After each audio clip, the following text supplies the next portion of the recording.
4 sont déjà installés autour de moi. L'émission commence juste après le rappel des titres. Félicité Kindoki. En Russie, au Daghestan, l'aéroport de Makhatchkala a été pris d'assaut par une foule hostile à Israël après l'annonce de l'arrivée d'un vol en provenance de Tel Aviv. Les forces de l'ordre sont intervenues dans l'aéroport de la capitale de la République russe à majorité musulmane. À présent, tout est sous contrôle, mais l'aéroport restera fermé jusqu'au 6 novembre. Israël appelle la Russie à protéger ses citoyens. L'armée israélienne a augmenté le nombre de ses troupes dans la bande de Gaza. Les opérations terrestres du Tsahal se sont également intensifiées. Et après le pillage de ces centres, le secrétaire général de l'ONU dénonce une situation de plus en plus désespérée chaque heure. Dans la bande de Gaza, l'aide humanitaire entre au compte-gouttes et l'ONU craint l'effondrement de l'ordre public. Dans ce contexte, Emmanuel Macron et le Premier ministre britannique Rishi Sunak soulignent la nécessité d'un soutien humanitaire urgent à Gaza. Ensemble, ils ont convenu de travailler à l'acheminement de nourriture, de carburant, d'eau et de médicaments à ceux qui en ont le plus besoin et de faire sortir les ressortissants étrangers.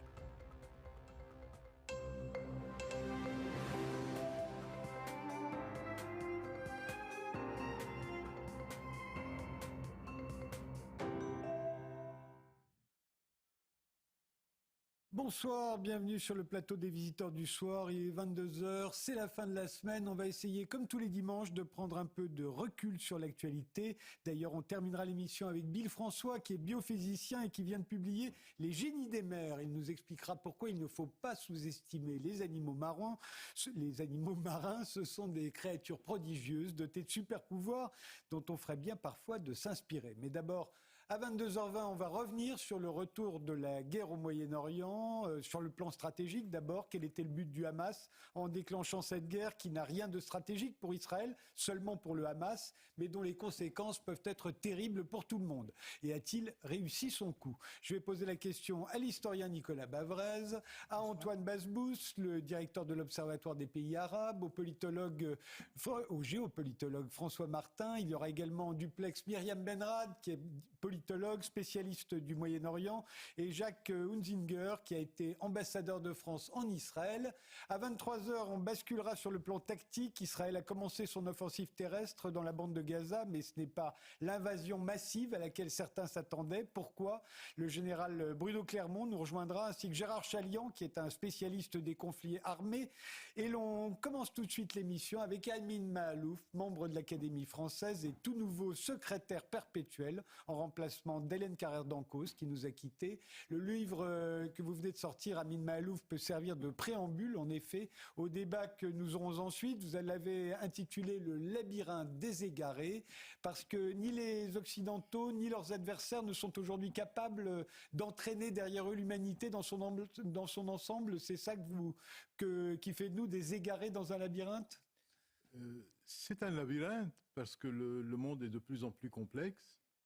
Et nous sommes égarés parce que nous ne savons pas comment résoudre les problèmes, qu'il s'agisse des problèmes politiques, des guerres ou des problèmes climatiques ou tous les problèmes liés au progrès de la science et de la technologie. Donc nous sommes à une époque d'égarement. Et vous avez raison de dire qu'on n'a pas de modèle qui fonctionne. Il y a un modèle qui reste, je dirais, la copie de travail la plus disponible, ce qui est le modèle occidental, qui est en panne, mais en face, il n'y a rien d'autre, parce que les adversaires de l'Occident ne proposent aucun modèle de remplacement crédible. Oui, vous racontez que les premiers qui se sont posés en rival de l'Occident sont les Japonais, en 1905, en battant la flotte russe.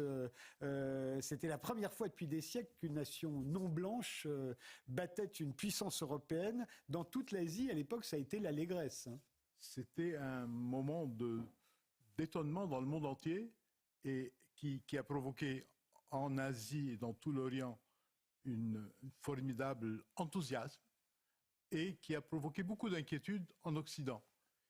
Et c'est vrai que l'ascension du Japon a été spectaculaire, mais assez vite, après avoir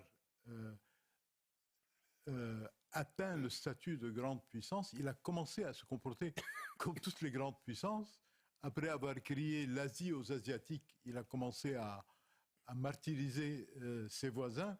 Et donc, assez vite, le modèle japonais est devenu peu attractif pour les pays voisins. Il a d'ailleurs fini par être battu en 1945 et au fond c'est par le commerce et par la culture que le Japon, à la fin du XXe siècle, a fini par rayonner sur le monde entier. Le Japon a fini par rayonner quand il a abandonné l'option militaire. Il a pris la décision extrêmement rare dans l'histoire de renoncer à son armée et de se concentrer uniquement au développement économique. Et il a brillamment réussi. 10 ans après sa défaite de la Seconde Guerre mondiale, il est devenu un exemple pour beaucoup de pays à travers le monde, et notamment pour ses voisins immédiats. Quand on parle aujourd'hui du miracle chinois, le miracle chinois est directement inspiré du miracle économique japonais. Ou sud-coréen d'ailleurs. Et le sud-coréen également. D'ailleurs, Deng Xiaoping, au moment où il est revenu aux affaires, il est allé au Japon pour dire « Expliquez-moi comment vous avez fait ». Et il a été un excellent imitateur de l'exemple japonais. Au fond, c'est une fois qu'il ne se pose plus en adversaire des Occidentaux que le Japon réussit. Après le Japon, ce fut la Russie. Sa défaite en 1905 avait déjà provoqué une première révolution, mais c'est la suivante, la révolution communiste en octobre 1917, qui va faire de l'Union soviétique un véritable adversaire de l'Occident. Là encore, un vent d'espoir s'est levé sur toute la planète. Et Staline a réussi à faire de l'URSS un rival pour l'Occident, sur le plan militaire et sur le plan technologique aussi, une puissance capable d'égaler l'Occident, mais là aussi, il a douché tous les espoirs que le communisme avait pu faire naître. Le défi soviétique à l'Occident a été beaucoup plus fort que le défi japonais, beaucoup plus durable aussi.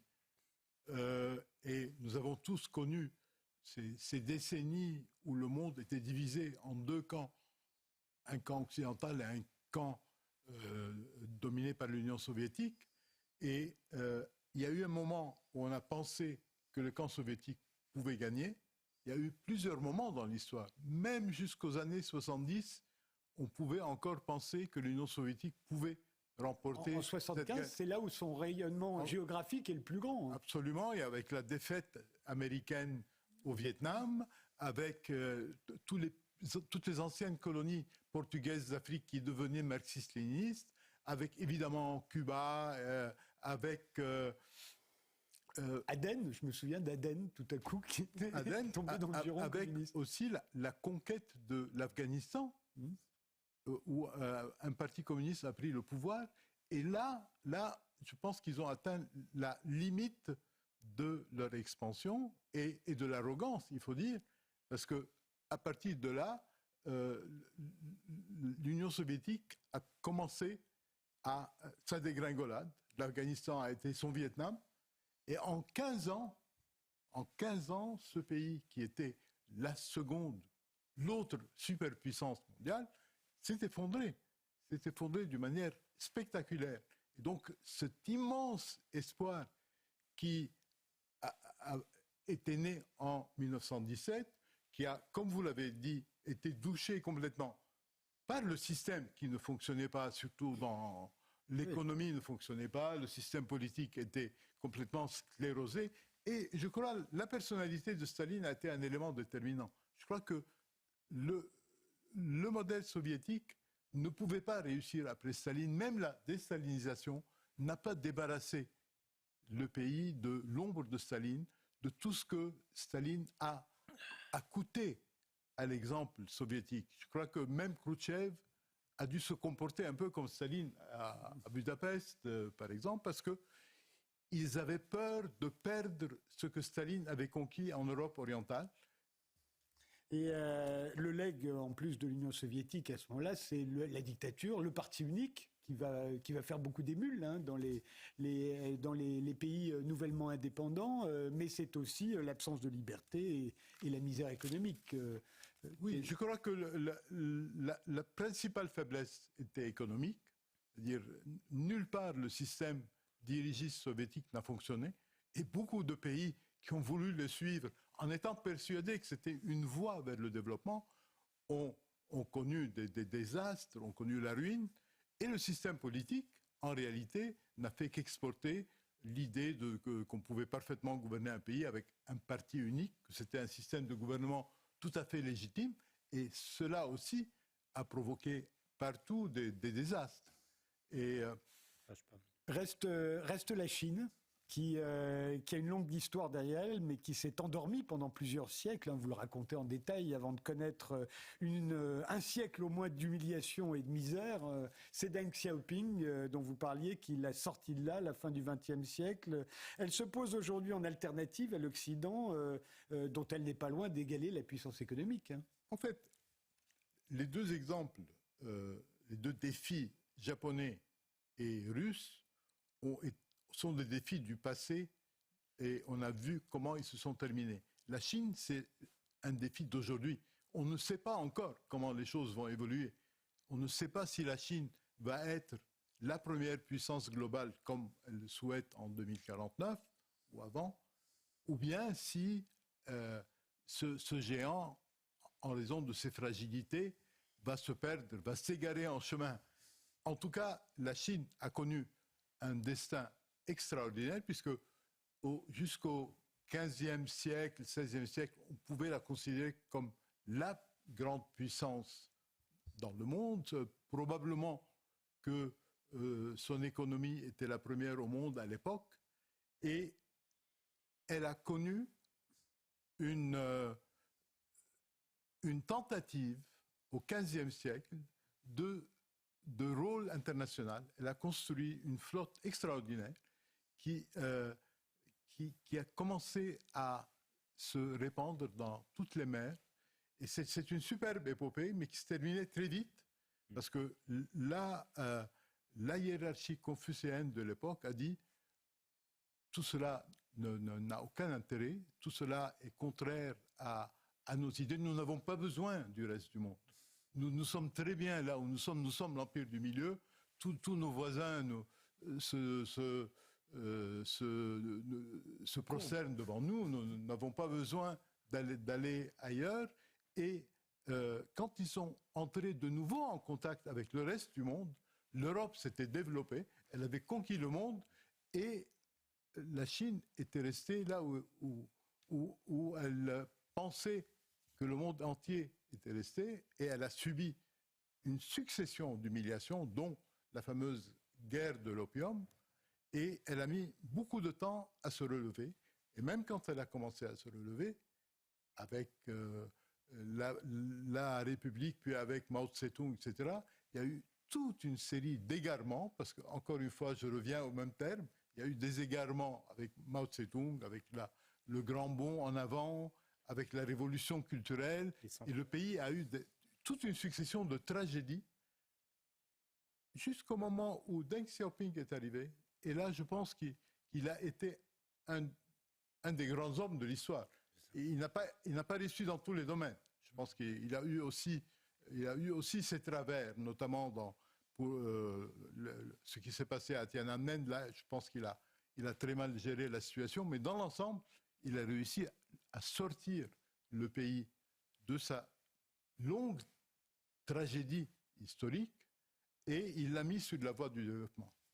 Alors, l'Amérique reste la plus grande puissance du globe, c'est l'héritière de ce qu'on appelle l'Occident.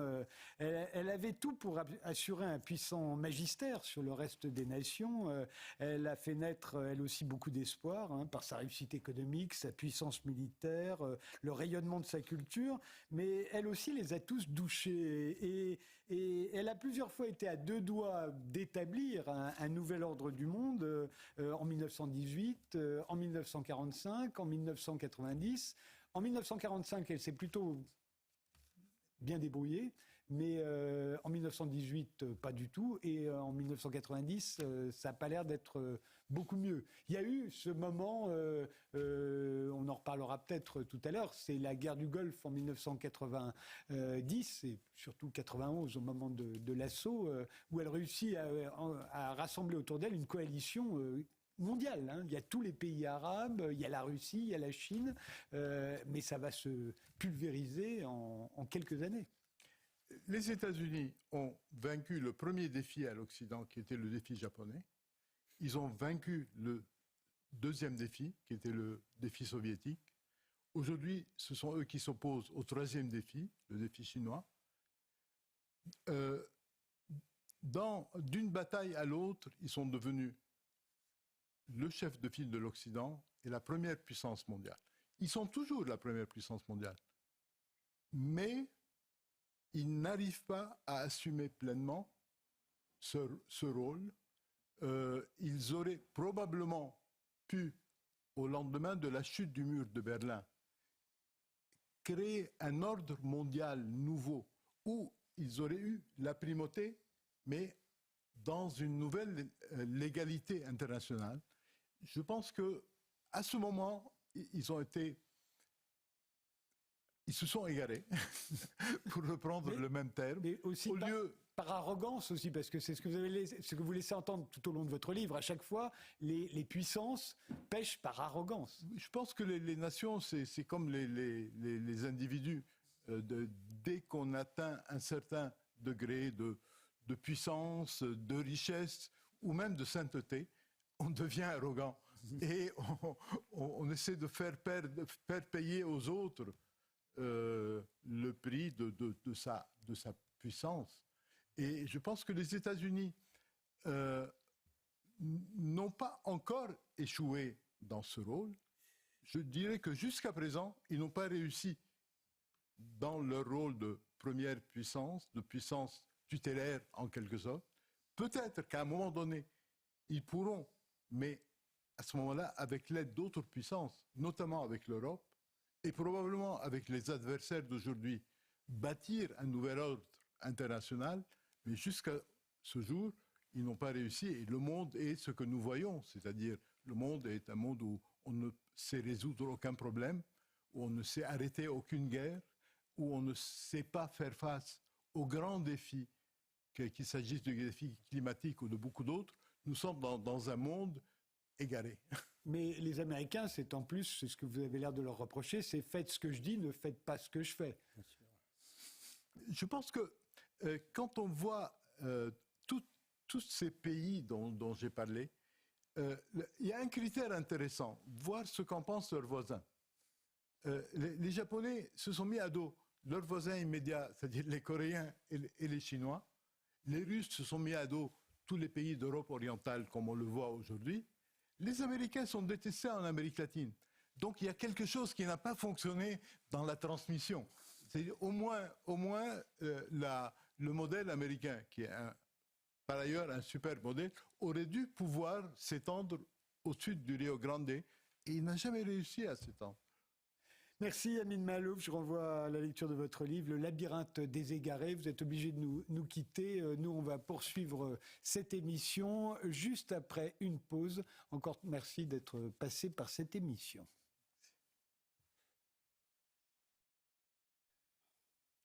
La guerre a fait son retour au Moyen-Orient. On discutera tout à l'heure à 23h de la tactique sur le terrain, mais d'abord la stratégie. Quel était le but du Hamas en déclenchant la guerre? Quelle était la stratégie suivie jusque-là par Israël et celle de l'Arabie Saoudite, de l'Iran, de la Turquie, des États-Unis, de la Russie, qui se retrouvent tous mêlés indirectement au conflit? Pour répondre à toutes ces questions, les visiteurs du soir sont Nicolas Bavrez, historien, l'auteur de Démocratie contre empires autoritaire. Antoine Basbous, le directeur de l'Observatoire des pays arabes, vous l'avez fondé il y a plus de 30 ans maintenant. On vous doit des livres comme L'Arabie Saoudite en question ou Le tsunami arabe. François Martin, vous êtes président du club HEC Géostratégie. Vous avez travaillé 40 ans dans le commerce international de l'alimentaire, ce qui vous a fait sillonner la planète. Vous êtes l'auteur d'Ukraine, un basculement du monde. Vous écrivez également dans le Nouveau Conservateur, notamment sur la guerre à Gaza. Myriam Benrad est avec nous en duplex. Elle est politologue, spécialiste du Moyen-Orient et professeure à la Schiller International University. Votre dernier livre, c'est L'État islamique est-il défait? Et enfin, Jacques Hunsinger, qui a été l'ambassadeur de France en Israël de 1999 à 2003, avant de publier Le Globe et la Loi, 5000 ans de relations internationales. Alors Israël, après avoir bombardé pendant 3 semaines la bande de Gaza, a débuté son offensive terrestre. Est-ce que c'est ce que voulait le Hamas depuis le début, en commettant un massacre effroyable sur le territoire israélien, auquel Israël était obligé de répliquer par la guerre? Est-ce qu'elle ne cherchait pas à attirer Israël dans ce qui pourrait bien être un piège, Nicolas Bavrez? Bien sûr, et on peut se dire que pour l'instant, le piège du Hamas a plutôt fonctionné. Quand on regarde il y a quelques semaines, finalement, le conflit israélo-palestinien n'intéressait plus personne, était considéré comme réglé. Pour Israël, donc, sous l'autorité des États-Unis, était engagé dans les accords d'Abraham. Donc, les pays arabes modérés étaient en train, finalement, de trouver des accords avec Israël. Et le pari d'Israël, c'était de dire que cette paix avec les dirigeants du monde arabe modéré permettait d'un côté de continuer la colonisation en Cisjordanie, de l'autre côté de tenir le Hamas, qui était par ailleurs acheté avec le commerce, etc., dans son enclave, et que ça n'était plus un problème. Et tout ceci, évidemment, a été fracassé par ce qui s'est passé le 7 octobre. Donc aujourd'hui, pour tout le monde, le conflit israélo-palestinien est de nouveau au cœur de l'agenda. Pour Israël est englué, les accords d'Abraham, plus personne n'en parle. Et par ailleurs, on se retrouve avec des actes terroristes, des actes antisémites, des manifestations dans tout le monde occidental. Et donc le monde a complètement changé. Et on voit que parfois les terroristes font l'histoire. J'ajoute que auparavant, donc, le monde avait les yeux rivés sur l'Ukraine et qu'aujourd'hui, c'est beaucoup moins le cas. Donc il est clair que ça, c'est un avantage également pour la Russie. Et puis, la dernière chose quand même à rajouter sur le plan stratégique en un mot, c'est ce qui s'est passé à l'ONU. C'est-à-dire qu'on ne peut pas dire qu'aujourd'hui, on est dans un Est-Ouest, c'est multipolaire, c'est très compliqué, mais il n'empêche qu'on a bien d'un côté un rapprochement sud-global empire autoritaire contre les démocraties occidentales. Ça, si on parle stratégie, ça c'est quand même quelque chose qui va peser durablement.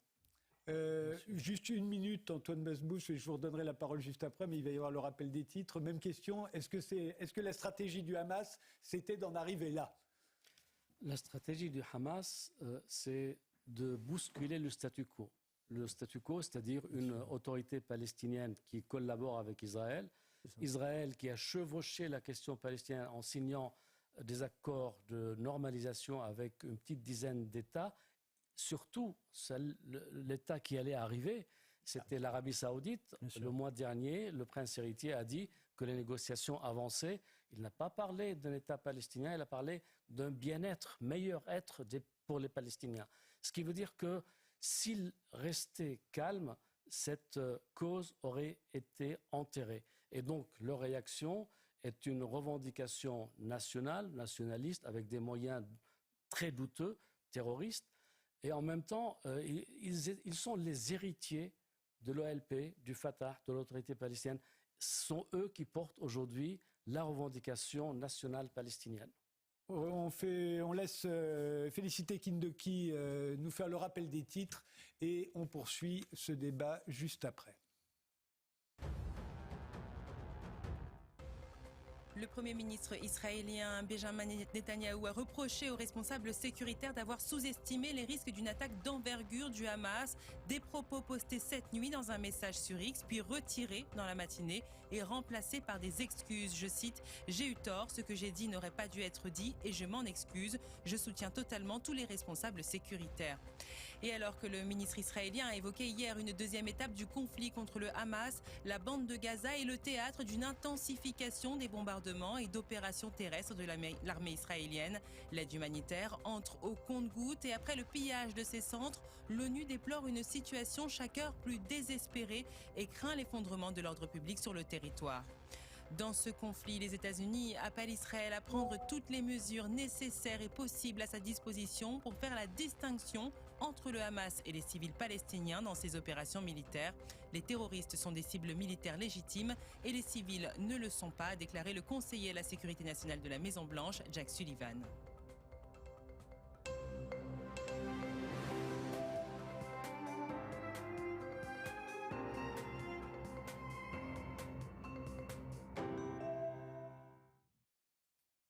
Je vous redonne la parole à Antoine Basbouste très vite. La stratégie de l'Arabie saoudite, alors c'était laquelle? En se rapprochant d'Israël, en se réconciliant avec l'Iran, sous l'égide de la Chine, et en refusant de soutenir les États-Unis au moment où il s'agissait d'augmenter ou de baisser la production de pétrole pour contrarier les Russes.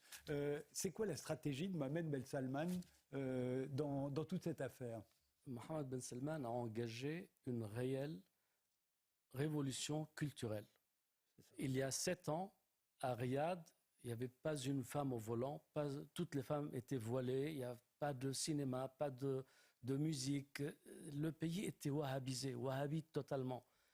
Il a renversé cet ordre-là. Et honnêtement, je n'aurais jamais cru vivre ce changement. Son projet, c'est quoi? C'est moderniser le pays, c'est pousser vers l'avenir, et c'est la jeunesse qui était abandonnée. D'où sa popularité au sein de cette jeunesse. Il a défié les États-Unis. Ses ancêtres, son grand-père, ses oncles qui ont régné après son grand-père, eh bien, ils avaient signé avec les États-Unis en 1945 pétrole contre sécurité. Eh bien, quand l'Arabie a été attaquée par les proxys iraniens, M. Trump, qui considérait l'Arabie comme une vache à lait et qui en profitait énormément, eh bien, il n'a pas bougé. Et donc, l'Arabie s'est retrouvée toute seule face au proxy de l'Iran, sans protection. Du coup, ils ont forgé une doctrine nationale. Nos intérêts ne sont plus exclusivement aux États-Unis. On va traiter avec la Chine, la Russie, l'Iran à travers la Chine, les États-Unis. Comme l'armement de l'Arabie est essentiellement l'ordre sécuritaire, le système de sécurité de l'armement saoudien est essentiellement américain, ils ne peuvent pas se détacher, ils n'ont même pas envie. Ils veulent construire leur sécurité sur un trépied. Et dans cet ordre-là, Israël étant considéré avant le 7 octobre comme la puissance régionale dominante, qui peut, le jour J, être un apport par rapport à l'Iran, eh bien, il était parti dans cette direction en se disant il y a un prix à payer. Si les Américains me donnent les centrales nucléaires, l'enrichissement en Arabie, s'ils me protègent, si ceci, si cela, eh bien, je signe avec Israël. Mais il n'était pas parti comme d'autres dirigeants avant lui, je signe sans regarder. Non, il a des exigences et il voulait les faire appliquer, mais il était prêt à oublier la cause palestinienne. Alors la stratégie de l'Iran maintenant, François Martin, d'après vous, l'Iran qui se réconcilie avec l'Arabie saoudite, mais qui est derrière le Hamas quand celui-ci déclenche une action terroriste de grande ampleur contre Israël, qui est aussi derrière le Hezbollah, qui pourrait ouvrir demain un second front contre Israël. L'Iran qui laisse aussi entendre qu'elle pourrait intervenir directement dans le conflit. Oui, c'est ça. On s'est vu hier. Et je vous ai dit que je pensais que, en fait, moi j'ai travaillé beaucoup en Arabie saoudite, et en particulier sur la côte persique, l'Arabie saoudite, Al-Khobar, Bahreïn, Koweït, etc. Il y a énormément d'Iraniens là. Ce sont les types les plus malins et les plus finaux de la terre. Alors, je me dis, comment ils ont obtenu déjà le retour, de passer dans les BRICS, alors que l'Algérie est fumasse parce qu'elle n'a pas réussi. Parce qu'ils ont vendu. Il y a la Chine. Hein, ils ont vendu les Houthis. Hein. Donc ils ont dit au Yémen. Ils ont lâché les Houthis pour se réconcilier avec l'Arabie saoudite. Ils ont dit bon ben moi j'arrête la guerre, donc maintenant je rentre dans le Grand Sud, là où il y a les perspectives d'avenir à mon avis, fabuleuse avec la Chine, l'Inde, l'Indonésie, le Vietnam, là, il y a tout à construire, alors que nous, on est en train de s'enfermer. Ça, c'est mon livre, Le basculement du monde dans un petit monde endetté, sans matières premières, avec de la... Là, vous parlez de l'Europe, là. Je parle de l'Europe, oui. Et eux, ils ont tout à faire. Donc, l'Iran, à mon avis, c'est ça qu'ils visent. Alors, pourquoi est-ce qu'ils sont rentrés dans ce conflit-là? À mon avis, je pense que, de toute façon, il n'y a rien à perdre à mettre une épine irritative dans le truc, parce qu'après, on pourra négocier. Le coût de la trahison de leurs alliés vient de monter, je dirais. En gros, les alliés, c'est le Hamas.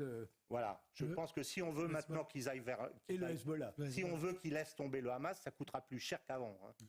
Donc, je dirais que je les sens tout à fait capables de calculs de cette nature, puisque c'est ce qu'ils ont fait avec les Houthis pour gagner la porte d'entrée dans les BRICS. Alors, Jacques Hunsinger, ancien ambassadeur de France en Israël, comment vous analysez-vous la stratégie d'Israël? C'était quoi jusqu'à l'attaque du Hamas? C'était faire la paix avec l'Arabie Saoudite, comme elle l'avait fait déjà avec l'Égypte, avec la Jordanie, les Émirats, Bahreïn, le Maroc, le Soudan, donc des pays sunnites, hein, et qu'on ne lui parle plus du problème palestinien? Pas tout à fait.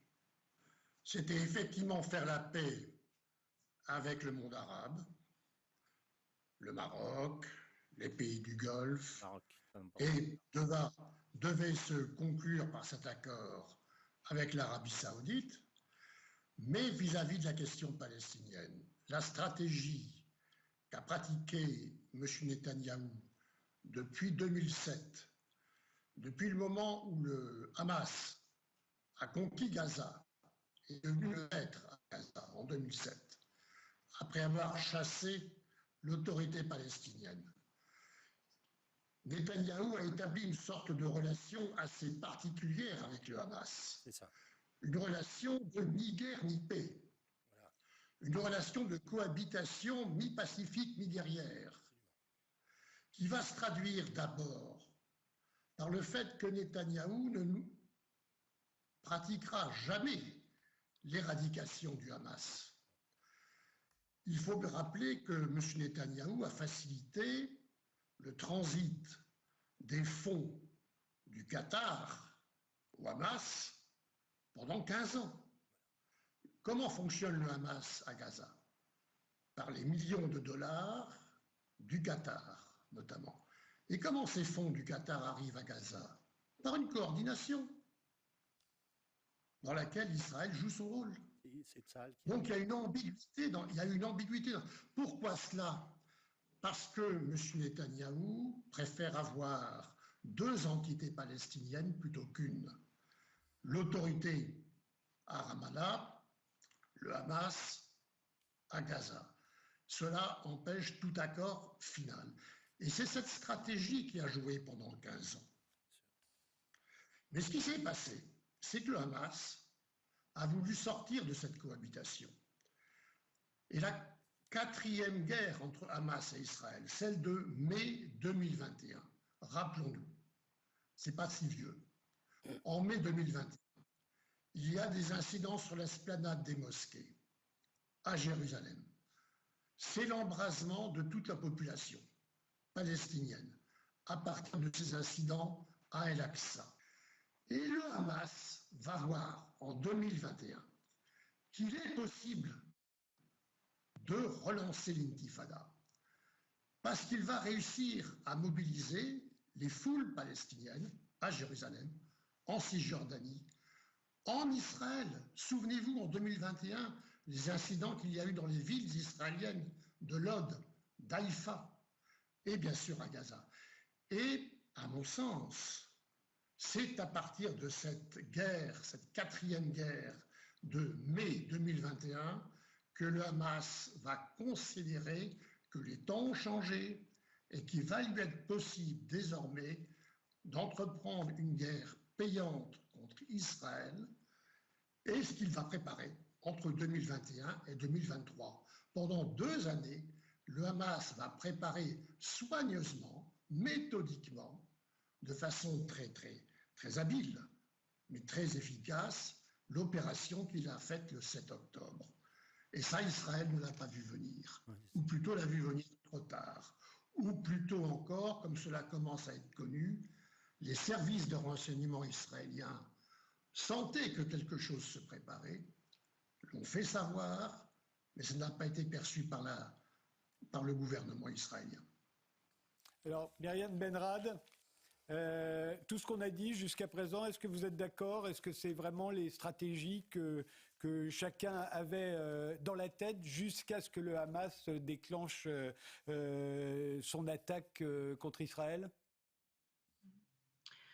Je pense qu'il y a eu beaucoup d'éléments déjà apportés à ce débat. Je crois qu'on assiste au retour de la question palestinienne à l'échelle internationale, on le voit très bien, et puis au niveau régional de la cause palestinienne, autour d'une mobilisation très importante, non seulement en Cisjordanie en soutien aux Palestiniens de Gaza, mais aussi on le voit partout ailleurs dans les pays arabes et bien au-delà dans l'ensemble du monde musulman. Il y a un réveil du soutien traditionnellement apporté à cette cause palestinienne. Donc ça, c'est quand même important. D'ailleurs, ça marque un tournant assez rapide, voire fulgurant dans l'évolution de ce conflit, parce que souvenons-nous qu'après l'attaque du 7 octobre, l'opinion publique internationale penchait plutôt du côté d'Israël, dont la riposte fulgurante, moi je l'ai qualifiée de vengeresse, d'ailleurs ce furent les mots de Benjamin Netanyahou et d'autres dirigeants israéliens,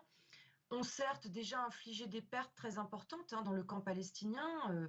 On sent très bien que l'idée est vraiment de punir Gaza pour ces actes, ces crimes qui ont été commis, mais dans le même temps, on a vu l'opinion publique internationale vraiment se tourner très rapidement du côté des Palestiniens. Bon, on a évoqué le Sud global, dont les pays, on va dire les BRICS, enfin les pays émergents, un certain nombre d'États, de nations qui par ailleurs ont exprimé leur soutien aux Palestiniens. Donc ça, c'est important aussi parce que ça met quand même, ça place les États-Unis, un certain camp occidental dans une situation, je pense, d'isolement, au moment où l'Assemblée générale des Nations Unies penche aussi du côté palestinien.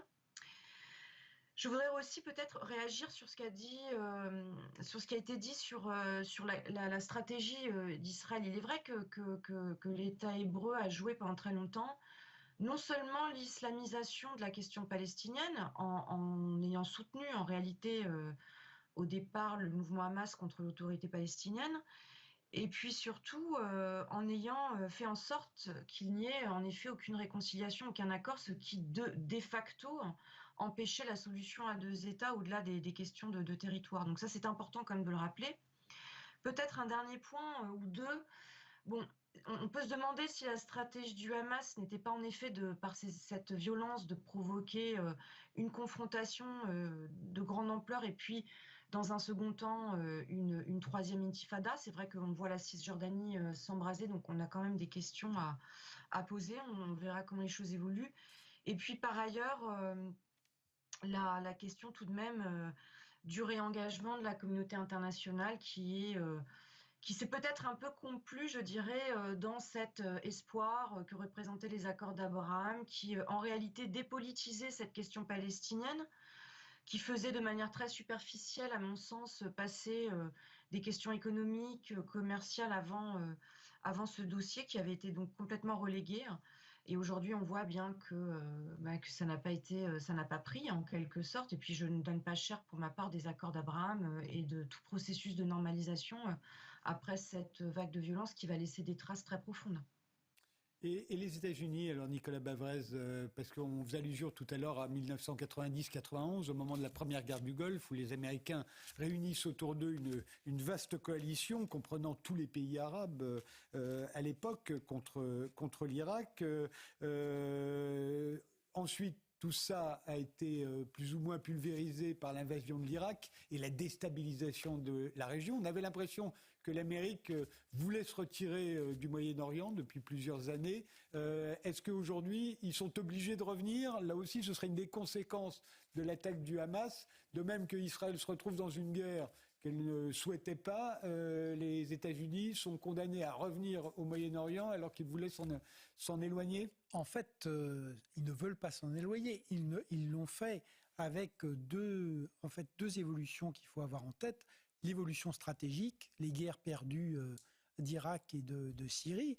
Mais il ne faut jamais oublier que les États-Unis aussi se sont libérés de leur dépendance énergétique au Moyen-Orient. Les États-Unis sont redevenus le premier producteur d'hydrocarbures du monde, avec le gaz de schiste notamment.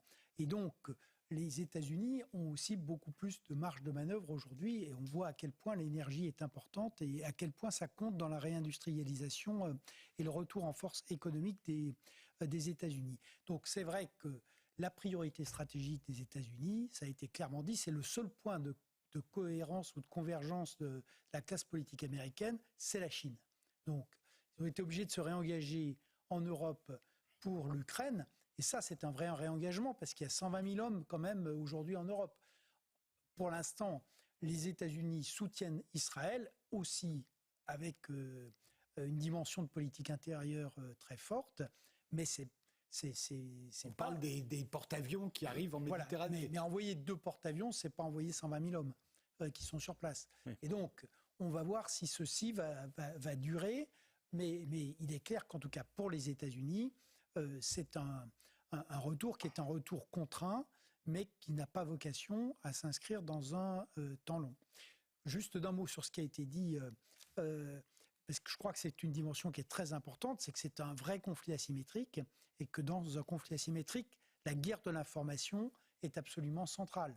Et que le pari du Hamas, là aussi, c'est de se dire que, après le choc épouvantable du 7 octobre, les massacres, c'est vrai qu'il y a eu un mouvement de solidarité évident avec Israël, mais le pari, c'est de dire qu'il y a le double piège. Il y a le piège pour l'armée israélienne à Gaza, et il y a le piège de la guerre de l'information, qui est que maintenant, et sans doute pour une période assez longue, les morts sont dans les civils palestiniens. Et on a eu, c'est là où on voit le voile de l'idéologie, c'est qu'on a eu ce moment quand même très singulier, avec la fausse nouvelle d'un bombardement israélien sur l'hôpital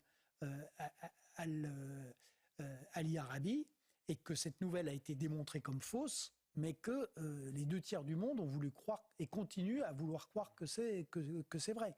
Donc, ça montre là encore la structure idéologique. Et ce qui a été rappelé à l'instant et qui est très juste, c'est que je pense que, et là ça avait été sous-estimé, c'est que les dirigeants dans le monde arabe voulaient faire effectivement la paix avec Israël et passer à autre chose. Mais ça, on a vu l'ampleur des passions que suscite ce conflit dans le monde arabe, et y compris d'ailleurs dans les communautés musulmanes qui sont présentes dans les pays développés. Donc pour ça aussi, dans cette dimension de guerre de l'information, et qui va durer, aujourd'hui on voit que le rapport de force est complètement inversé. Oui. Oui, je voulais rajouter à ce que vous dites sur la stratégie du faible fort. D'abord, je partage totalement ce que vous avez dit. Il y a aussi un autre élément de la stratégie du faible fort dans la guerre asymétrique théorisée par Galula, comme vous le savez, que Petraeus considère comme un des 3 plus grands stratèges de tous les temps. Il explique, il reprend Mao et il dit que le but de l'insurgé, c'est de se cacher au milieu de la population comme un poisson dans l'eau. Donc le but, en fait, quand on lance une attaque comme ça, c'est de faire en sorte que la réponse du contre-insurgé soit totalement disproportionnée, de telle sorte qu'il frappe la population civile pour que la population civile se resserre autour des insurgés. C'est ça la stratégie de l'insurgé dans une guerre contre-insurrectionnelle. On y reviendra tout à l'heure. Dans ce sens-là, ils ont absolument réussi. Alors ce que je voulais dire aussi, c'est que je pense que dans cette situation-là, Israël est bien piégé, très très bien piégé, parce qu'ils ont véritablement un choix à faire. Aujourd'hui, les images de Gaza sortent tous les jours avec 7 000 morts, demain 10 000, 15 000, 20 000 morts, etc. Et puis pendant ce temps, ils savent que la reprise des tunnels, etc., à Mossoul, ça a duré des mois. On en parlera tout à l'heure à 23h. C'est compliqué. Pour eux, c'est très compliqué. Et là, si je peux ajouter juste Dernier élément qui complique encore les choses, qui sont les 220 otages. On en parle tout ça, c'est sur le plan tactique, sur le terrain à 23h. Restons sur les stratégies. La Russie, quelle est sa stratégie ? Elle a reçu une délégation du Hamas, accompagnée du vice-ministre des Affaires étrangères iranien, qui ont été reçus tous les deux à Moscou. Antoine Bazbous, c'est quoi la stratégie de la Russie au Moyen-Orient ? D'abord, c'est le grand soulagement, ce qui vient de se passer à Gaza pour la Russie. Le Hamas, c'est un proxy de l'Iran, allié de la Russie qui lui fournit des drones et des missiles dans la guerre en Ukraine. Toutes les télévisions du monde ont changé de braquet. Au lieu de parler de l'Ukraine matin, midi et soir, maintenant ils sont préoccupés par ce qui se passe entre Israël et le Hamas. Donc la stratégie de la Russie, c'est le détournement du regard de ce qui se passe en Ukraine, le soutien à l'Iran, son allié qui lui fournit des armes, et en même temps le retour à une politique de l'Union soviétique qui était proche des Arabes, hostiles aux Occidentaux. Donc là, ceux qui sont en vraie difficulté sont les pays qui ont pactisé avec Israël, où les gouvernements, les régimes sont contraints de respecter leur signature, mais leur opinion publique ne sont pas du tout avec cette normalisation avec Israël. Donc là, la situation est difficile pour ces pays-là. La Russie en joue. Elle a reçu le Hamas et le numéro 2 des affaires étrangères iraniennes avec une promesse, c'est qu'une petite dizaine de ressortissants d'otages russes ou israélo-russes devraient être libérés. Donc voilà, la Russie, pour elle, c'est du pain béni de voir les caméras se détourner d'Ukraine vers Gaza. Myriam Benrad, et la Turquie ? La Turquie est membre de l'OTAN, mais là, elle est résolument en opposition avec les autres membres de l'OTAN. Erdogan s'est fait le champion de la cause palestinienne. Il soutient le Hamas contre Israël. Hein. Oui, alors bon, d'une part, il faut quand même, je pense, préciser qu'il y a eu une dégradation au cours des dernières années des relations entre la Turquie et Israël, et puis par ailleurs, la Turquie, sur beaucoup d'autres dossiers, je citerai par exemple la Syrie, a été sur une position d'équilibriste entre, en effet, comme vous venez de le mentionner, le fait que la Turquie est un pays membre de l'OTAN, et puis en même temps cette stratégie, cette politique très néo-ottomaniste, on a pu la qualifier ainsi, qui vise à projeter maintenant sa puissance à travers le Moyen-Orient, dans l'ensemble du monde musulman, puisque ça va sur vraiment cette influence, elle se projette sur une variété de théâtres, y compris parfois très loin. Bon, donc la Turquie aujourd'hui, à mon avis, par ce soutien très agressif apporté au Hamas, Erdogan a utilisé des mots quand même très forts contre Israël et ses dirigeants. Il y a vraiment cette volonté d'asseoir, encore une fois, à mon avis, cette suprématie régionale. Maintenant, est-ce que ça traduit un positionnement sincère ? Bon, le pouvoir actuel est très favorable, on le sait, à certains courants dits modérés, qui ne sont pas toujours d'ailleurs de l'islamisme dans le camp sunnite. Donc la sympathie idéologique est peut-être aussi présente à travers ces déclarations, mais ça pose quand même, je pense, qu'on le veuille ou non, des questions réelles par rapport à la Turquie, par rapport à nos relations avec la Turquie, ce qu'on peut attendre aujourd'hui d'un État qui, comme vous le disiez, est membre de l'OTAN, avec toutes les tensions qui se sont manifestées autour d'un grand nombre de dossiers, et ça ne remonte pas à cette dernière explosion de violence entre Israéliens et Palestiniens. Donc ça pose des questions par rapport au rôle de la Turquie, mais encore une fois, on l'a vu sur bien d'autres terrains. Oui, je voulais juste dire qu'on a parlé de beaucoup de grands pôles mondiaux. On n'a pas parlé de l'Europe. J'allais poser la question à Jacques Hunzinger. Alors, est-ce que la France a encore une stratégie au Moyen-Orient et est-ce que c'est la même que celle des Européens, si tant est que l'Europe en a une ? La France a encore une parole et la France a encore une action. C'est le seul pays de l'Union européenne qui ait une parole et une action. c'est le seul pays de l'Union européenne qui puisse se permettre, comme l'a fait Emmanuel Macron, d'aller en Israël, à Ramallah, à Amman et au Caire, pour avoir notamment au Caire des entretiens substantiels qui vont commencer à porter leurs fruits dans les jours prochains en matière d'aide humanitaire sur le terrain. Ça, il n'y a que la France qui puisse le faire, c'est un fait. Alors, je ne veux pas dire que la France a l'influence des grands qui y sont présents, l'Amérique ou la Russie, mais la France a une action et une parole qui comptent encore dans la région. La France, comme d'autres, a considéré que la question palestinienne était devenue secondaire, qu'elle n'était plus au cœur des choses. On a tous considéré cela. Et bien voilà que la question palestinienne revient au centre.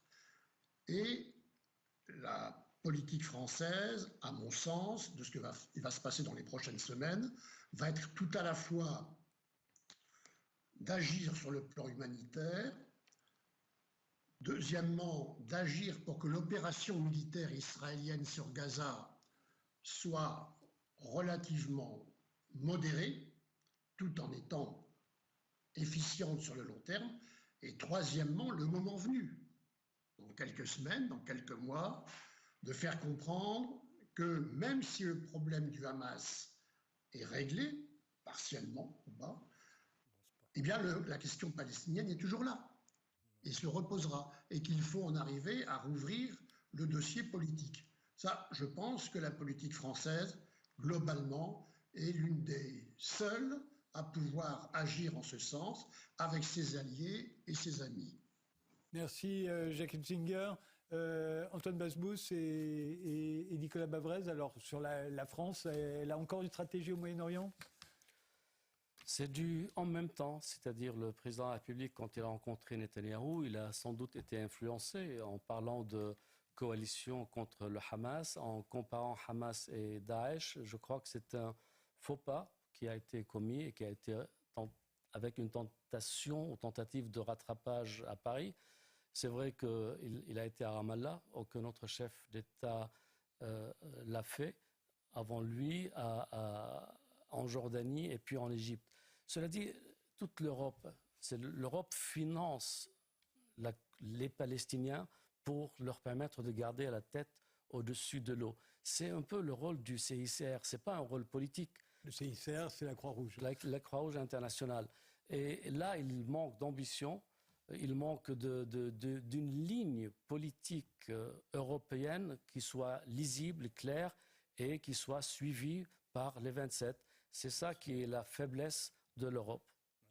Je crois que ce qui vient d'être dit est tout à fait juste. Je rappelle simplement que la politique étrangère européenne, elle est née avec la déclaration de Venise de 1980 et c'était sur le conflit israélo-palestinien. C'est vrai que ça a été complètement perdu, qu'on a vu une cacophonie épouvantable puisque les Européens se sont déchirés, y compris sur la question de l'aide humanitaire. Aujourd'hui, on a un peu rapproché les uns les autres, mais si vous voulez, ce qui est frappant quand même, c'est que quand on regarde cette Europe, elle est quand même maintenant cernée par des zones de crise et de guerre. On commence par l'Ukraine, ensuite on a la Turquie, ensuite il y a le Moyen-Orient, ensuite il y a la Libye, le chaos, le Sahel, la Tunisie qui est un pays extrêmement instable.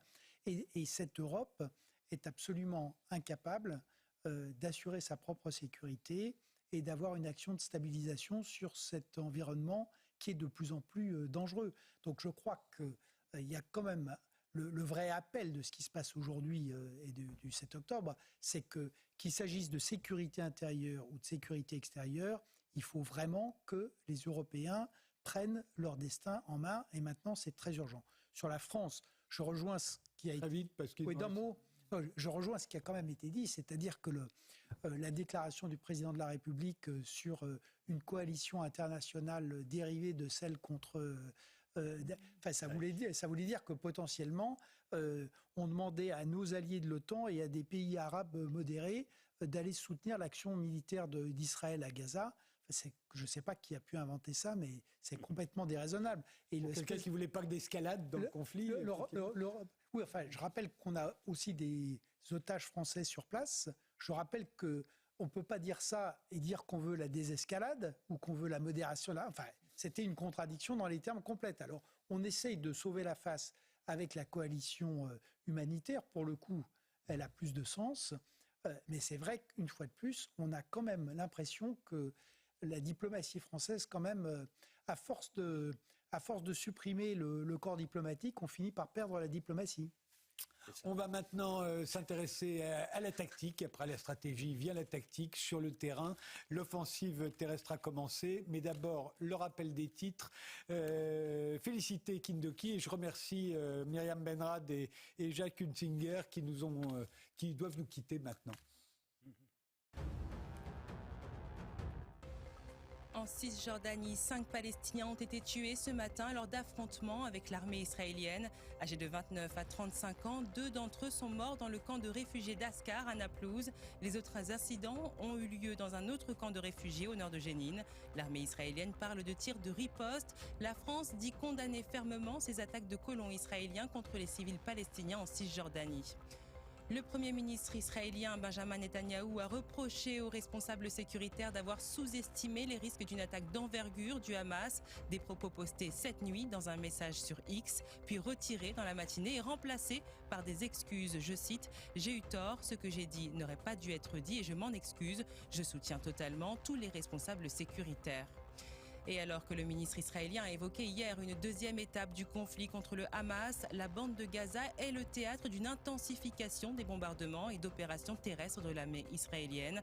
L'aide humanitaire entre au compte-gouttes et après le pillage de ces centres, l'ONU déplore une situation chaque heure plus désespérée et met en garde contre l'effondrement de l'ordre public sur le territoire.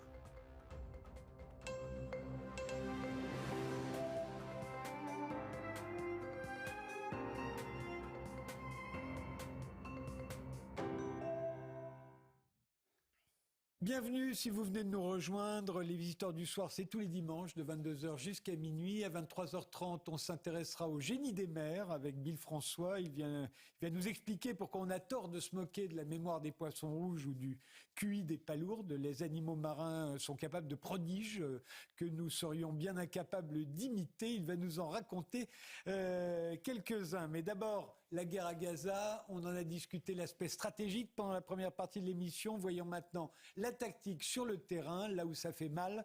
Nicolas Bavrez, l'auteur de Démocratie contre empire autoritaire, est avec nous depuis le début de l'émission, ainsi qu'Antoine Basbous, le directeur de l'Observatoire des pays arabes, François Martin, le président du club HEC Géostratégie, qui a écrit « Ukraine, un basculement du monde ». Le général Bruno Clermont, qui analyse les conflits sur CNews, nous a rejoints. Il y a aussi en duplex Gérard Chaliand, qui est un spécialiste des conflits armés, qui l'observe depuis plus d'un demi-siècle, la plupart du temps sur le terrain. Gérard Chaliand l'a raconté dans 40 ans de guérilla, dans Voyage, dans 40 ans de guérilla, c'était paru en 2006. Et votre dernier ouvrage, c'est un atlas stratégique de l'hégémonie au déclin de l'Occident, qui est paru l'année dernière. Israël a donc fini par déclencher son offensive terrestre dans la bande de Gaza, mais il ne s'agit pas, semble-t-il, de l'invasion massive à laquelle on aurait pu s'attendre, plutôt d'une offensive précise et limitée. Ils auraient, paraît-il, écouté les conseils des Américains. Général Clermont, vous nous aviez expliqué dans Les Visiteurs du Soir, il y a 15 jours, à quel point une guerre urbaine est toujours à l'avantage des défenseurs. Le Hamas, en l'occurrence. Vous pensez que c'est ce qui rend l'armée israélienne aussi prudente ? La prudence en fait, est en phase avec l'objectif, qui est un objectif très compliqué et qui va prendre beaucoup de temps. J'aimerais rappeler qu'il n'y a pas une opération, il y a 5 opérations en cours en ce moment. Je vais aller très vite. Gaza, on va y revenir. Je pense que c'est celle dont on parle le plus. Mais il y a également une opération. L'armée israélienne est coupée en 3 paquets. Un paquet sur Gaza, qui va être l'objectif principal. Un paquet près de la Cisjordanie pour intervenir si la Cisjordanie s'enflamme. Et puis un paquet au nord face au Hezbollah, avec lequel il y a déjà des accrochages très sérieux entre le Hezbollah et Israël. Et après, il y a une autre guerre qui est en train de se développer à bas bruit, mais qui quand même est en train d'inquiéter Washington. Ce sont toutes les milices pro-iraniennes qui sont soit au Yémen, soit en Syrie, soit en Irak, qui commencent à attaquer les intérêts américains avec des drones, avec des bombardements, et qui obligent le Pentagone à répondre en projetant, en déployant des systèmes de défense antiaériens qui sont en train d'être acheminés par C-17 depuis les États-Unis. Et puis enfin, il y en a une dernière opération sur laquelle j'aimerais revenir rapidement. C'est le président a évoqué une coalition internationale. Eh bien, il y a une coalition internationale qui est en train de se mettre en œuvre. C'est une coalition maritime, puisqu'il y a une cinquantaine de bâtiments de guerre de 13 pays différents qui sont en train de converger lentement mais sûrement dans la zone de la Méditerranée orientale, que ce soit autour de Chypre ou au large de la bande, au large d'Israël, pour plusieurs missions. On l'a dit, la mission de dissuasion, dissuader l'Iran d'intervenir, dissuader l'Iran d'activer le Hezbollah pour ouvrir ce fameux front du Nord, mais également éventuellement des évacuations de ressortissants, puisque c'est quand même une priorité des Occidentaux, au cas où il y aurait un embrasement du conflit. Et puis évidemment, on l'a dit, les questions humanitaires, des hôpitaux. Donc ces bateaux, il y a des bateaux américains ? Il y a des bateaux américains, mais également des bateaux français, des bateaux britanniques, des bateaux italiens, des bateaux espagnols. Il y a même une force permanente de l'OTAN qui est pas loin de la zone.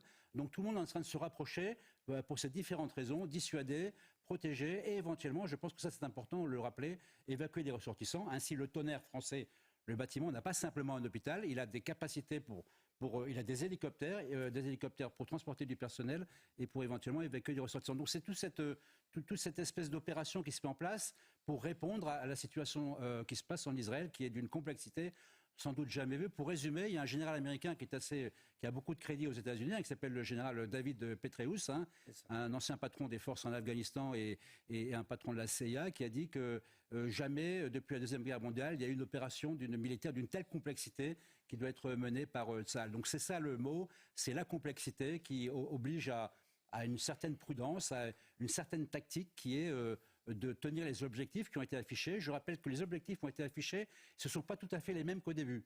Souvenez-vous, quand le Premier ministre a pris la parole, dès le 7 octobre, il a dit il y a 3 objectifs. Le premier, c'est de renvoyer les terroristes qui étaient sortis, de les renvoyer dans la bande de Gaza, de les détruire. Le deuxième, c'était d'empêcher l'ouverture d'un front nord. Et le troisième, c'était d'éradiquer le Hamas. Aujourd'hui, les objectifs, c'est un petit peu différent. Remarquez qu'il n'a pas parlé des otages le 7 octobre. Aujourd'hui, l'objectif prioritaire, ce sont sauver les otages. On verra pourquoi il a changé la pression de l'opinion publique. Il y a plein de raisons pour lesquelles il était caché. Aujourd'hui, il apparaît au premier plan. Il y a évidemment, ce n'est plus éradiquer le Hamas, c'est démanteler le Hamas. C'est pas tout à fait la même chose. On revoit un peu les objectifs à la baisse. Et puis c'est un troisième objectif qui est passé un peu sous les radars, qui est de garantir des frontières sûres à Israël. Ça veut dire que visiblement, les Palestiniens, Gaza restera Gaza. Mais cette fois-ci, il n'est plus question qu'il y ait des missiles qui partent. Il n'est plus question non plus qu'on soit menacé par le Hezbollah. Donc voilà des objectifs qui sont un petit peu différents et qui sont ceux d'aujourd'hui et qui motivent en particulier l'effort très particulier sur Gaza en ce moment. Alors justement, cet effort plus précisément sur Gaza, Gérard Chaliand, dans une guerre urbaine, et vous en avez observé beaucoup, l'avantage est toujours aux défenseurs ? Oui, indiscutablement. L'avantage est, en tout cas au début, toujours du côté du défenseur. C'est lui qui connaît le terrain, c'est lui qui connaît les caches, c'est lui qui connaît les tunnels, c'est lui qui est chez lui. Et des batailles urbaines, on en a vu récemment, aussi bien à Mossoul qu'à Mariupol, ce sont presque toujours les civils qui payent le prix fort ? De très loin, de très loin. Même si on avertit en disant dégagez le terrain, ceux qui ne veulent pas combattre ou ceux qui sont innocents au sens où ils ne font pas partie d'une organisation combattante, ça ne sert à rien. Dans la pratique, il y a toujours dans le filet énormément de civils et c'est eux qui payent le prix le plus élevé, quelle que soit la tactique employée par l'assaillant. Nicolas Balvrez, vous parliez tout à l'heure d'une guerre médiatique. C'est effectivement, Israël doit mener à Gaza une guerre sur laquelle il va y avoir beaucoup de pression internationale et humanitaire. Absolument, c'est peut-être un sixième front, mais c'est un front qui est absolument décisif, parce que Israël est regardé par la planète entière. Et on voit aujourd'hui d'ailleurs que même, par exemple, dans un pays comme les États-Unis, dans les universités américaines, on a des manifestations très hostiles à Israël, ce qu'on n'avait pas du tout l'habitude de voir. Donc, Israël est effectivement obligé de prendre en compte ce qui a été dit, c'est-à-dire, premièrement, Israël prend en compte la vie de ses soldats. ce qui est la distinction, par exemple, avec la Russie de Vladimir Poutine. Deuxièmement, Israël doit tenir compte du fait qu'il y a plus de 200 otages, dont peut-être un certain nombre sont morts, mais en tout cas, il en reste beaucoup. Et là aussi, le Hamas a très, très habilement joué, puisque le fait de commencer à en libérer, et notamment de libérer des otages américains, ça renforce évidemment la pression qui est exercée sur le gouvernement israélien. Et ensuite, il y a ce dont on a déjà parlé, c'est-à-dire ces opinions qu'on avait un peu oubliées, donc l'opinion du monde arabo-musulman qui est férocement pro-palestinienne et anti-israélienne, et puis les minorités musulmanes un peu partout dans le monde, y compris dans le monde développé, qui également sont très mobilisées. Donc, c'est vrai que Israël... Et le dernier côté complètement asymétrique, c'est que je rappelle que du côté du Hamas et de Gaza, toute l'information, c'est le Hamas et personne d'autre. Israël, c'est une démocratie. Vous avez des journalistes, alors qui, évidemment, c'est un temps de guerre, donc ils opèrent en étant encadrés par Tsahal, notamment sur les opérations. Mais il y a quand même des journalistes qui peuvent faire un travail, y compris d'enquête ou d'interview en Israël, ce qui évidemment n'est pas possible à Gaza. Oui. Antoine Bassous. À vrai dire, il faut que les chaînes envoient des journalistes à Gaza. Il y a eu déjà 16 journalistes tués à Gaza et l'un de ces journalistes, celui d'Al Jazeera, il a perdu 12 membres de sa famille, sa femme, ses enfants et ses petits-enfants. Donc Gaza, c'est un enfer pour les Gazaouis, c'est un enfer pour les journalistes, mais j'aimerais bien avoir un regard qui ne soit pas celui du Hamas ni celui d'Israël à l'intérieur de Gaza. Cela dit, les chaînes panarabes ont des caméras, ont des reporters qui continuent à tourner 24 heures sur 24. Voilà pour la presse. Pour le reste, c'est l'enfer. Gaza, pour le reste, c'est le cauchemar pour les Palestiniens et pour le gouvernement israélien, parce que finalement, c'est un piège énorme. Les Israéliens ont envoyé un premier test il y a 3 jours, un deuxième test il y a 2 jours.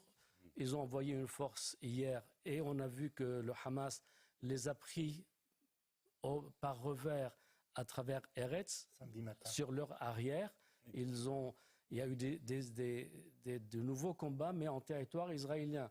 Donc les choses ne sont pas pliées. Évidemment, Israël est une puissance nucléaire, mais à quoi sert le nucléaire dans une bataille urbaine ?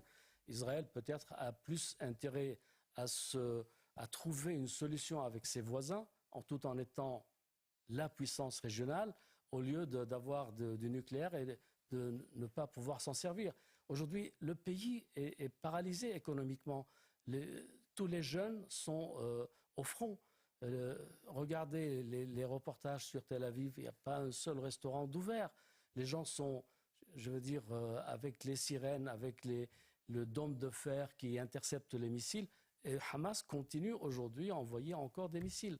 Donc ce n'est pas forcément la bonne solution, ce rapport de force qui est asymétrique et qui fait d'Israël, aujourd'hui on découvre les faiblesses d'Israël et la fragilité d'Israël. C'est aussi votre théorie, François Martin, c'est-à-dire qu'en fait Israël se retrouve acculé à faire une guerre qui n'est pas stratégique pour elle. C'est ça. Je prolongerai ce que vous dites, c'est exactement ça.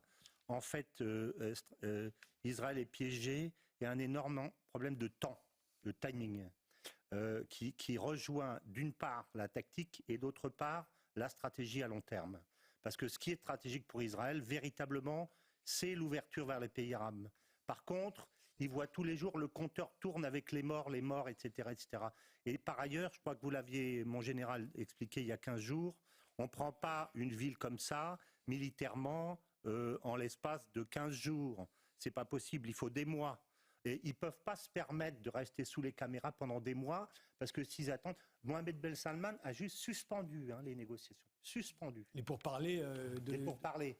Bon, mais si ça dure des mois, le roi du Maroc va s'en aller, Ben Salman va s'en aller. Les chances d'Israël de rentrer dans cette coalition du Grand Sud global vers laquelle il y a les perspectives de demain, les affaires, etc., etc., au revoir, il reste le fort de Bellonzio du désert des Tartares pour le compte des Américains.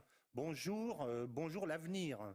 Alors, est-ce que c'est ça qu'ils veulent ? Alors, ils ne peuvent pas se permettre Donc je pense que leur tactique, ça me ramène à ça, leur tactique doit être minimale.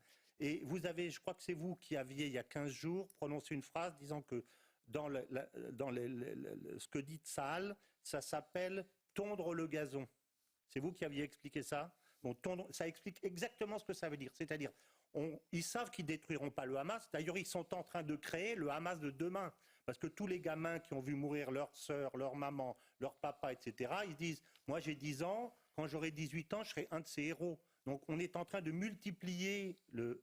Par contre, détruire les capacités du Hamas, c'est-à-dire détruire tout ce qu'on peut pour qu'ils mettent 2, 3, 4 ans et qu'on gagne quelques années, ça, ils peuvent. Et je pense que c'est ça qu'ils veulent faire, mais il ne faut pas que ça dure. Parce que si ça dure, ils perdent leur... tous les jours, il y a le compteur et Ben Salman appelle en disant « Qu'est-ce que tu fais, mon gars, hein ? Tu viens ou tu viens pas ?» Ils sont très embêtés, je pense. Alors dans ce que vous dites, je pense qu'il y a des choses importantes. Il y a la stratégie à long terme et il y a rassurer l'opinion publique, il y a réagir, répondre à l'attaque violente qui a été portée. Donc il y a un discours extrêmement violent, extrêmement dur, mais il a évolué sur 2 points. Et je pense que c'est important et ça rejoint un peu ce que vous disiez. Le premier, c'est la question des otages. La question des otages n'existait pas au départ. Personne ne parlait des otages. Et puis on a vu le brouhaha de l'opinion publique, les familles, notamment Netanyahou qui va les rencontrer, qui est très mal à l'aise. On se rend compte qu'évidemment les otages, c'était l'objectif du raid du Hamas, c'était de prendre des otages pour les mettre en difficulté. Et après, il y a la question qui est de celle de jusqu'où on peut aller dans un temps raisonnable pour casser les capacités du Hamas. Et là, on ne parle plus d'éradiquer, on parle de démanteler. C'est-à-dire qu'ils vont aller à l'essentiel, mais ils vont y aller effectivement de manière progressive. Actuellement, ils font des raids, il y a des contacts dans la bande de Gaza avec le Hamas. De toute façon, le Hamas, ils voulaient qu'ils viennent, ils les attendaient. Donc, ils sont là pour ça, ils sont là pour mener des combats. Mais ces combats vont être progressifs.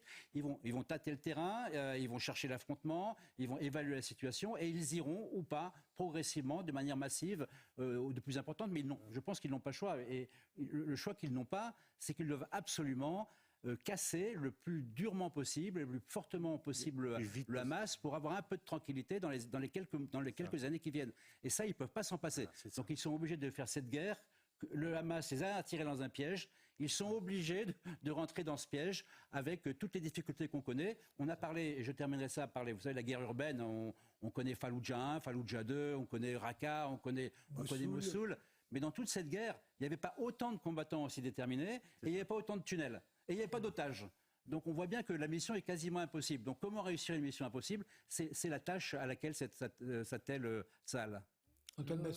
L'un des premiers objectifs d'Israël au lendemain du 7 octobre, c'était l'exode des Palestiniens vers l'Égypte. Et d'ailleurs, ça a été relayé dès le 8 octobre par la Maison-Blanche. Et là, il y a eu un refus catégorique des Égyptiens qui ne veulent pas hériter du problème des frères musulmans palestiniens chez eux pour ressusciter leurs frères musulmans et surtout apparaître comme des traîtres à la cause. Donc de ce fait, maintenant les Palestiniens, la moitié de Gaza est détruite. C'est un problème d'habitat. On voit sur les images où vont les Palestiniens. Ils sont poussés vers le sud, mais comment les entasser? Comment s'en sortir de cela? En même temps, il y a eu en Cisjordanie, il y a une tentative d'accélérer encore la colonisation pour pousser les Palestiniens en Cisjordanie vers la Jordanie. Chose que les Jordaniens refusent. Bref, aujourd'hui, les choix en Israël sont contraints, idéalement pour les suprémacistes qui veulent ressusciter la pensée de 1948, c'est pousser les Palestiniens en Cisjordanie vers la Jordanie et Gaza vers l'Égypte, mais apparemment, il y a un blocage. Donc, il reste l'option de la paix. Gérard Chalian. Je voudrais rappeler ce qu'a dit le général Petraeus. Le général Petraeus est un monsieur très remarquable, qui a été tout à fait remarquable à la fois en Irak et aussi en Afghanistan. Il a dit que c'est l'opération la plus complexe que l'on puisse imaginer à l'heure actuelle. En fait, c'est ce que nous avons sous les yeux, à sa façon, c'est une guerre mondiale. Une guerre mondiale dans la mesure où finalement tout le monde, de près ou de loin, participe. Il y a une participation d'ordre psychologique qui est extrêmement importante. Il y a une participation physique d'un certain nombre de voisins de l'État d'Israël, et les Israéliens, en définitive, effectivement, ont été emmenés dans ce piège par l'action des Gazaouis. Ils font qu'ils éradiquent au maximum les capacités combatives d'Hamas, et en même temps, ils ne doivent pas traîner, parce que le temps ne travaille pas nécessairement pour les Israéliens à l'échelle, en tout cas, disons, du politique. Voilà, ça c'est important. Et comment récupérer les otages? On se souvient d'Entebbe en 1976, ça avait été un raid surprise dans lequel d'ailleurs était mort le frère de Benjamin Netanyahou, qui à l'époque était un commandant des forces spéciales. Voilà, la surprise. Sinon, on récupère les otages par la négociation. Le soldat Shalit, à l'époque, Israël essaye de récupérer le soldat Shalit, entre déjà à Gaza et il ne récupère pas le soldat Shalit. Il faudra des négociations plusieurs années après pour le récupérer. Et il faut se poser la question, quel est le but du Hamas en prenant ces otages? Le but du Hamas en prenant ces otages, c'est d'enflammer le monde arabe. C'est de déclencher un djihad mondial. Donc tant qu'il aura cette monnaie d'échange, cette pression psychologique que sont les otages, il va en utiliser. C'est pas de libérer des prisonniers palestiniens le but du Hamas. Ça, c'est une tactique qui permet de gagner du temps. C'est ce qu'ils annoncent. Ils annoncent qu'ils sont prêts à négocier pour obtenir. D'ailleurs, la différence avec Entebbe ou tous les autres cas connus, c'est les 229. Pouvant en sacrifier 29, en libérer 30, en déplacer 50. Et du point de vue d'Israël, que ce soit 229 ou 1, le problème est le même, si ce n'est que c'est 229. Donc cette question des otages, il faut bien comprendre que quand ils sont sortis pour faire leur raid, ils avaient deux objectifs. C'était filmer les horreurs avec des GoPros, ce qu'on n'a jamais vu dans l'histoire de la guerre. Des gens qui font des actions, qui les filment et qui instantanément les mettent sur les réseaux pour enflammer. Pour vraiment déclencher une guerre mondiale. Et la deuxième, c'est prélever ces otages, la plus grande quantité possible. Non seulement ils sont nombreux, mais il y a une trentaine de nationalités d'otages. Donc en ce moment, toutes les chancelleries tapent à la porte de Netanyahou en disant « et mon otage, et mon otage ». Donc ils ont vraiment mis le chaos, et ce chaos, c'était intentionnel de mettre ce chaos en récupérant ces otages. Ce sont bien plus que des otages en réalité. Ce sont des éléments stratégiques centraux dans la stratégie du Hamas. Et alors quels peuvent être les buts de guerre d'Israël? Récupérer les otages, on sait que ça va être très difficile, démanteler le Hamas, mais après, comme le disait Antoine Basbous, si Gaza, ce ne sont plus que des ruines, ils vont se retrouver à devoir administrer une bande qu'ils ont quittée volontairement. Non, tout ce qui a été dit, ça se résume finalement assez simplement en trois choses. C'est-à-dire que, apparemment, le rapport de force militaire est complètement déséquilibré. Et tout ce qu'on vient de dire sur la complexité montre que le Hamas a réussi à le rééquilibrer, ce qui fait que, en tout cas, une victoire militaire définitive d'Israël sur le Hamas est en réalité exclue. Ils pourront affaiblir beaucoup l'infrastructure militaire, mais ce qui avait été annoncé, l'éradication du Hamas ou tout ce genre de trucs, ça sera d'autant moins le cas qu'aujourd'hui, c'est le Hamas qui incarne le combat du peuple palestinien. Ensuite, il y a est-ce que la guerre sera une défaite politique pour Israël et pour l'Occident? Et ça, il y a un gros risque que ça se réalise. C'est-à-dire que ça pourrait même être une victoire militaire et une défaite politique. Ça, une demi-victoire militaire, mais une vraie défaite politique. Une défaite pour Israël ou pour la droite israélienne, c'est pas la même chose. Voilà, non, mais ça, c'est le troisième plan. C'est que si on veut éviter ça, ça pose la question que vous disiez, c'est-à-dire que ce qui était rappelé, c'est-à-dire que de toute façon, l'horizon de la guerre, c'est la paix. Donc, soit on fait la paix parce qu'on a écrasé l'ennemi, soit on fait la paix parce qu'il faut trouver un accord avec l'ennemi. Le problème aujourd'hui de remettre en route la paix, c'est qu'il faut un interlocuteur. L'autorité palestinienne est discréditée, corrompue et par ailleurs... affaiblie surtout. Voilà, et reconnue pratiquement par personne. Le Hamas est un groupe terroriste, mais c'est l'interlocuteur un peu obligé du moment. D'ailleurs, on le voit bien avec la question des otages. Donc ça, et par ailleurs, ce qui était rappelé, c'est que je ne pense pas que Benjamin Netanyahou, à l'issue de cette guerre, et quelle que soit l'issue, puisse rester Premier ministre. Golda Meir avait démissionné après la guerre du Kippour. Là, la responsabilité de Benjamin Netanyahou, elle est bien davantage engagée, puisque contrairement à ce qu'il a dit, il a dû présenter des excuses. Il est clair que d'abord, cette déroute et le résultat de sa politique est d'avoir réaffecter l'armée pour aller soutenir les colons qui, dans leurs exactions contre les Palestiniens de Cisjordanie. Et par ailleurs, il a donc dégarni les vrais fronts et il n'a tenu absolument aucun compte de tous les avertissements qui lui ont été donnés par l'armée, par ses services secrets, par les Égyptiens. Ça fait quand même beaucoup. Donc quand tout ça sera vraiment documenté et connu, donc côté israélien aussi, on voit. Alors, qui sera le successeur, je ne sais pas. Mais en tout cas, il y aura une nouvelle donne de ce côté-là également. Et c'est vrai que dans le monde entier, et c'est là où oui, les terroristes font l'histoire, c'est que je pense que ce qui était rappelé par l'ambassadeur Hunsinger tout à l'heure, c'est-à-dire que tout le monde avait voulu considérer que la question palestinienne appartenait au passé. De toute manière, maintenant, aujourd'hui, il va falloir que tout le monde reprenne en compte cette question, y compris si on veut remettre les accords d'Abraham sur le métier. Un dernier mot court, Gérard Chaliand. Écoutez, moi je voudrais dire une chose très importante.